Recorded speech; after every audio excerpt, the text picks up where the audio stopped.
નમસ્કાર, આપ જોઈ રહ્યા છો અરવલ્લી સમાચાર અને મોર્નિંગ બુલેટિન સાથે હું છું માસૂમ। સમાચારોની શરૂઆત કરીએ હેડલાઇન્સ।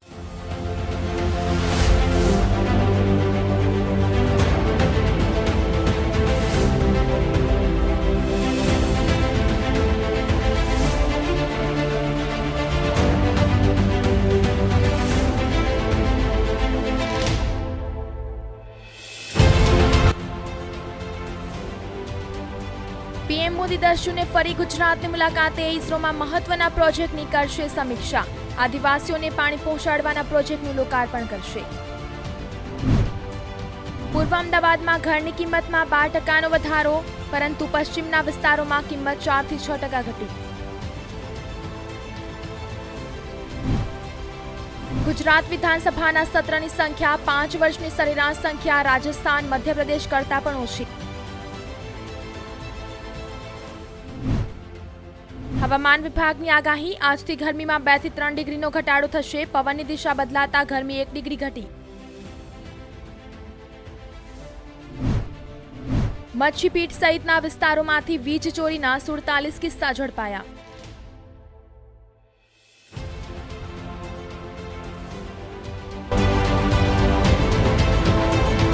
ધોરણ 10નું પરિણામ 6 જૂને થશે જાહેર। ધોરણ 12 સામાન્ય પ્રવાહનું પરિણામ આજે થયું છે જાહેર।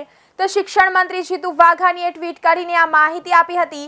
તો ગુજરાત માધ્યમિક અને ઉચ્ચતર માધ્યમિક શિક્ષણ બોર્ડનું ધોરણ 12 સામાન્ય પ્રવાહ વ્યવસાયલક્ષી પ્રવાહ 2022ની પરીક્ષાનું પરિણામ 4/6/2022ના રોજ એટલે કે આજે સવારે 8 કલાકે જાહેર થયું છે।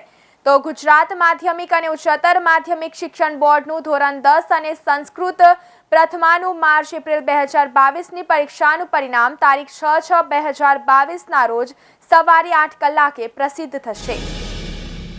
અમરેલીનું દુધાળા ભારતનું સૌપ્રથમ સોલાર સિસ્ટમથી સજ્જ ગામ બનશે। ઉદ્યોગપતિ ગોવિંદ ધોળકિયાની પોતાના વતનને ભેટ તો 4 કરોડના ખર્ચમાં તૈયાર થશે। મેક ઇન ઇન્ડિયા પીએમ મોદીનું સ્વપ્ન સાકાર થશે।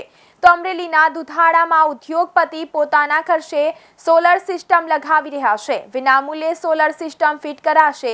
25 વર્ષ સુધી ફાયદો મળશે। ગામના ઘરે ઘરે સોલર પ્લેટ ફિટ કરાશે। 50% કામગીરી પૂર્ણતાના આરે છે। તો અમરેલીના દુધાળા ગામના ઉદ્યોગપતિ ગોવિંદ ધોળકિયા દ્વારા તેમના વતનને અનોખી ભેટ આપવામાં આવી રહી છે। તેઓ ગામના દરેક ઘરે સોલર ફિટિંગ કરાવી રહ્યા છે, જેની કામગીરી 50% પૂર્ણતાના આરે છે। જો કે સંપૂર્ણ કામગીરી થઈ ગયા બાદ દુધાળા ભારતનું સૌપ્રથમ સોલર સિસ્ટમથી સજ્જ ગામ બનશે। અમરેલી જિલ્લામાં આવેલા લાઠી તાલુકાના દુધાળા ગામના વતની અને સુરતના ઉદ્યોગપતિ ગોવિંદ ધોળકિયા દ્વારા તેમના વતન ગામને અનોખી ભેટ આપવામાં આવી રહી છે, જેના ભાગરૂપે તેઓ ગામના ઘરે ઘરે સોલર પેનલ ફિટ કરાવી રહ્યા છે। તેમજ ઉદ્યોગપતિ ગોવિંદ ધોળકિયાએ ગામ માટે ખરેખર કંઈક કરવાની તેમજ કંઈક કર્યું છે। તેમજ ઘરે ઘરે સોલર પ્લેટ લગાવી તેમજ કંઈક કરી છૂટવાની ભાવના દર્શન કર્યા છે। તેઓ પોતાના સ્વખર્ચે ગામમાં સોલર સિસ્ટમ લગાવી રહ્યા છે, જેનાથી ગામ આખાને ખૂબ મોટો ફાયદો થશે। ભારત દેશમાં દુધાળા સોલર સિસ્ટમ ધરાવતું આવું ગામ પ્રથમ બનશે। આ ભેટ મળતા સમસ્ત દુધાળા ગામ ખુશખુશાલ બન્યું છે। ગામમાં દર મહિને જે બિલ આવતું હતું તેનાથી આખા ગામને મોટી રાહત થશે। હાલમાં ગામમાં 50% ઉપરાંત સોલર ફિટિંગ થઈ ગયા છે, જ્યારે દુધાળા ગામમાં 310 જેટલા મકાનો આવેલા છે, જે તમામ મકાનોમાં આ સોલર સુવિધા આપવામાં આવશે। હાલમાં છેલ્લા કેટલાક દિવસોથી આ કામગીરી કરાઈ રહી છે। કેન્દ્રની ભાજપ સરકારની 8 વર્ષ પૂર્ણ થતાં પાટણ જિલ્લા ભાજપ દ્વારા પત્રકાર પરિષદ યોજાઈ। પાટણ જિલ્લા ભાજપ કાર્યાલય ખાતે પ્રદેશ સહપ્રવક્તા હિતેન્દ્ર પટેલના અધ્યક્ષસ્થાને પત્રકાર પરિષદ યોજાઈ હતી, જેમાં કેન્દ્રની ભાજપ સરકારને સફળતાના 8 વર્ષ પૂર્ણ થતાં વિવિધ ઉપલબ્ધિઓ વર્ણવવામાં આવી હતી। કેન્દ્રની ભાજપ સરકારની સફળતાના 8 વર્ષ પૂર્ણ થતાં પાટણ જિલ્લા ભાજપ કાર્યાલય ખાતે પ્રદેશ પ્રવક્તા હિતેન્દ્ર પટેલના અધ્યક્ષસ્થાને યોજાયેલી પત્રકાર પરિષદમાં હિતેન્દ્ર પટેલ ભાજપ સરકારના 8 વર્ષમાં મળેલી સિદ્ધિઓ અને વિવિધ યોજનાઓ પત્રકારો સમક્ષ મૂકી હતી। ખાસ કરીને ભારત સરકાર દ્વારા કિસાન સન્માન નિધિ અંતર્ગત અત્યાર સુધી દેશના ખેડૂતોને 11 જેટલી કિસાન નિધિ ખેડૂતોના ખાતામાં જમા કરાવી ખેડૂતોની આવક બમણી થાય તે દિશામાં સરકારે પગલું ભર્યું છે। ગંગા સ્વરૂપ મહિલાઓને વિધવા પેન્શન, દિવ્યાંગ પેન્શન તેમજ વિદ્યાર્થીઓના ખાતામાં સીધી સ્કોલરશીપ જમા કરાવી તેમજ આરોગ્યલક્ષી મહત્વની યોજના આયુષ્યમાન ભારત યોજના કરોડો પરિવારો માટે આશીર્વાદરૂપ બની છે. આ સાથે સાથે વિશ્વમાં સૌથી મોટી રસીકરણ અભિયાન જેમાં 200 કરોડ લોકોને નિઃશુલ્ક રસી આપવામાં આવી. કોરોના કાળમાં તમામ કાર્ડ ધારકોને નિઃશુલ્ક અન્ન આપવાનો નિર્ણય કર્યો હતો. સરકારે સતત 24 કલાક ખેડૂતોને વીજળી આપી. ઉજવાડા યોજનામાં મહિલાઓને ચૂલાથી આઝાદી અપાવી. ગેસનો બોટલ આપ્યો. આમ સરકારે માત્ર 8 વર્ષ સમયગાળામાં અનેક લોકોપયોગી યોજનાઓ અમલમાં લાવી છે. આમ પ્રદેશ પ્રવક્તા હિતેન્દ્ર પટેલે અનેક યોજનાઓ સમક્ષ મૂકી હતી. વડોદરામાં સાંસદ દ્વારા આયોજિત ખેલ સ્પર્ધાના ઉદ્ઘાટન પ્રસંગે રાજ્યના ગૃહમંત્રી હર્ષ સંઘવીએ હાજરી આપી હતી. તેમજ હર્ષ સંઘવીએ ભરતસિંહ સોલંકી પર નિવેદન કરતા જણાવ્યું હતું કે તેઓ શું બોલ્યા હતા તે સૌ કોઈ જાણે છે. ભરતસિંહના વિવાદિત વિડીયો મામલે આડકતરી રીતે કહ્યું કે તેઓ શું કરે છે તે કહેવાની જરૂર નથી, બધા જાણે છે. તે મારા પિતાની ઉંમરના છે ને મારી ઉંમર ઘણી નાની છે. જ્યારે મારા એ સંસ્કાર નથી કે હું તેમના મામલે કંઈ કહી શકું, પરંતુ લોકો બધું જ જાણે છે.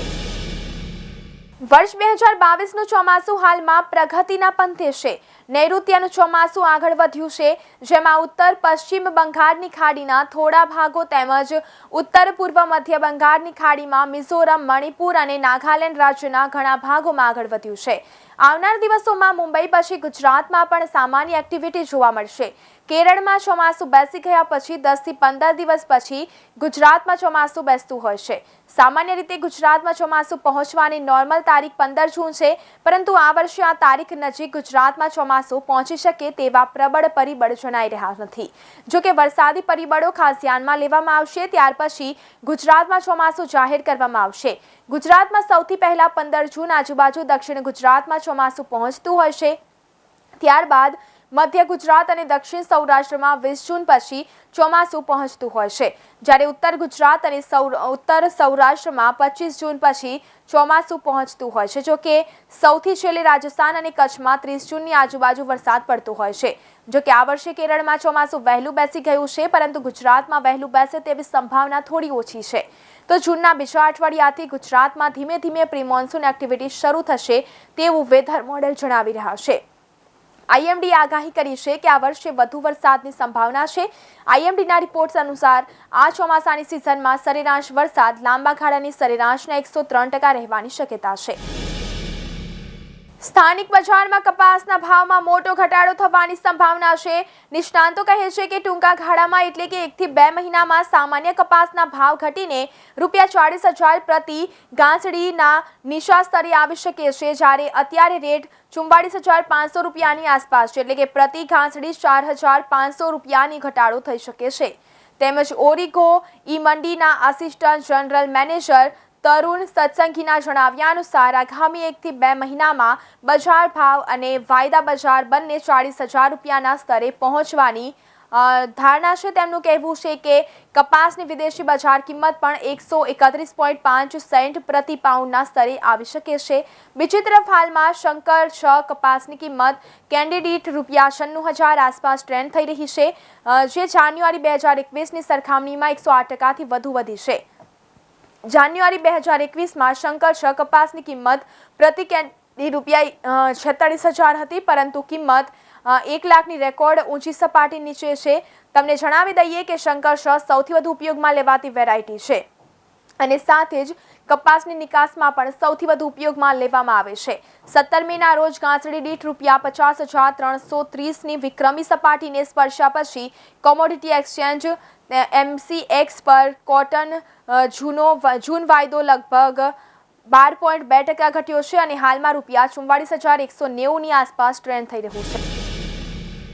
સ્ટાર એરની ભુજ અમદાવાદ તેમજ બેલગાવ ફ્લાઇટની શરૂઆત. કચ્છના સાંસદ વિનોદ ચાવડાના પ્રયાસ થકી ભુજ એરપોર્ટને વધુ એક ફ્લાઇટની કનેક્ટિવિટી મળી છે. વર્ષો બાદ ભુજને મુંબઈ સિવાયના કોઈ શહેરને જોડતી ફ્લાઇટ મળી છે. મુંબઈથી બેલગાવ વાયા અમદાવાદ સાથે કનેક્ટિંગ હવાઈ સેવા શરૂ કરાઈ છે. આ ફ્લાઇટમાં સીટ એકાદ મહિના પહેલા બુક કરાવાય છે, તો તેનું ભાડું અંદાજે 6,000 થી 6,500 વચ્ચે અને તાત્કાલિક ભાડું અંદાજે ₹10,000ની આસપાસ રહેશે. આ ફ્લાઇટથી કર્ણાટક, ગોવા અને દક્ષિણ મહારાષ્ટ્રમાં વસતા કચ્છીઓ અને પ્રવાસન માટે જતા લોકોને ફાયદો થશે. તો ભુજથી અમદાવાદનું ભાડું 2000 રૂપિયા જેટલું છે. આ ફ્લાઇટથી ગોવા જવા ઈચ્છતા પ્રવાસીઓને ફાયદો થશે. સ્ટાર એર દ્વારા અમદાવાદ અને ત્યાંથી કર્ણાટકના બેલગામની ફ્લાઇટ શરૂ કરવામાં આવી છે, જેમાં સોમ, ગુરુ, શુક્ર, શનિ અને બુધવારના હવાઈ સેવા ઉપલબ્ધ રહેશે. આ ફ્લાઇટથી ગોવા જવા ઈચ્છતા પ્રવાસીઓને ફાયદો થશે. તો કર્ણાટકના હુબલી અને મહારાષ્ટ્રના કોલ્હાપુરમાં વસતા કચ્છીઓનો પણ આ સેવાથી ફાયદો થશે. પહેલા અહીં પહોંચવા ટ્રેનો બદલવી પડતી હતી. કંપનીની સાઇટ પર બતાવવામાં આવેલા ભાડા પ્રમાણે આ ફ્લાઇટનું ભાડું અંદાજે 6,099 થી શરૂ કરી 11,000ની આસપાસ રહેશે. પર્યાવરણને લઈને સુપ્રીમ કોર્ટ દ્વારા એક મહત્વનો ચુકાદો આપવામાં આવ્યો છે.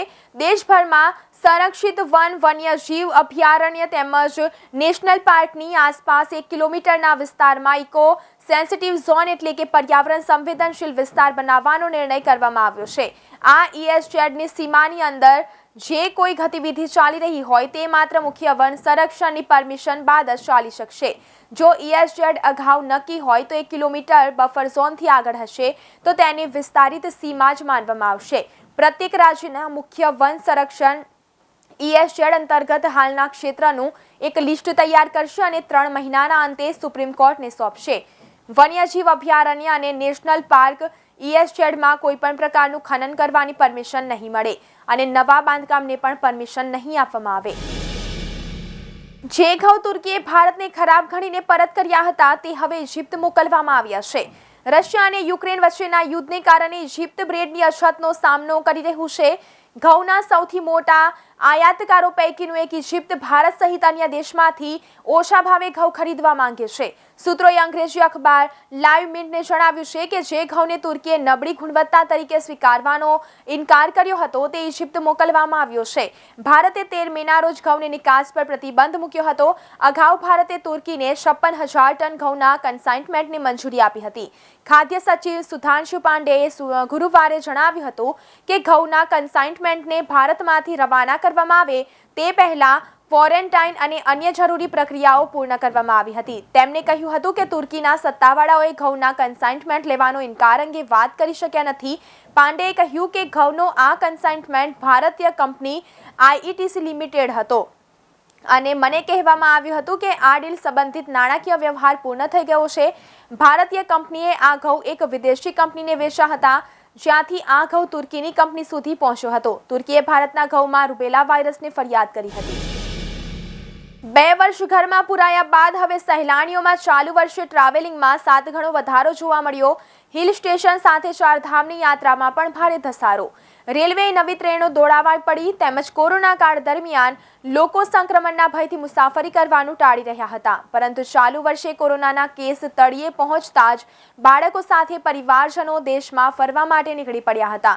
જોકે હજુ કોરોનાની બીકને કારણે લોકો વિદેશ જવાનું ટાળી રહ્યા છે અને દેશમાં જ પરિભ્રમણ કરવાનો ક્રેઝ વધ્યો છે.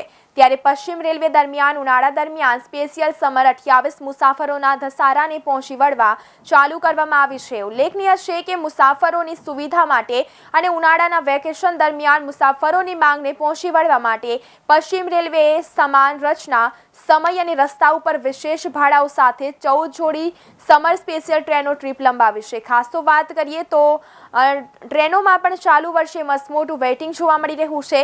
2 વર્ષ ઘરમાં પુરાયા બાદ કોરોના હળવો થતાં આ વર્ષે ઉનાળુ વેકેશનમાં ગુજરાતીઓ એડવેન્ચર ટ્રીપમાં તેમજ હિલ સ્ટેશન સાથે ચારધામની યાત્રામાં નીકળી ગયા છે. આ માટે રેલવેએ ખાસ અલગ અલગ વ્યવસ્થા કરી છે. સુરેન્દ્રનગર જિલ્લાની પ્રાથમિક શાળાઓમાં આગામી સમયમાં પ્રવેશ શરૂ થશે.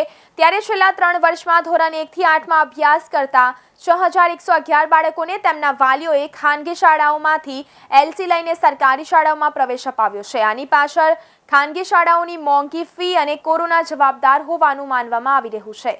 સુરેન્દ્રનગર જિલ્લાની 950થી વધુ સરકારી શાળાઓમાં 1.50 લાખથી વધુ બાળકો અભ્યાસ કરે છે.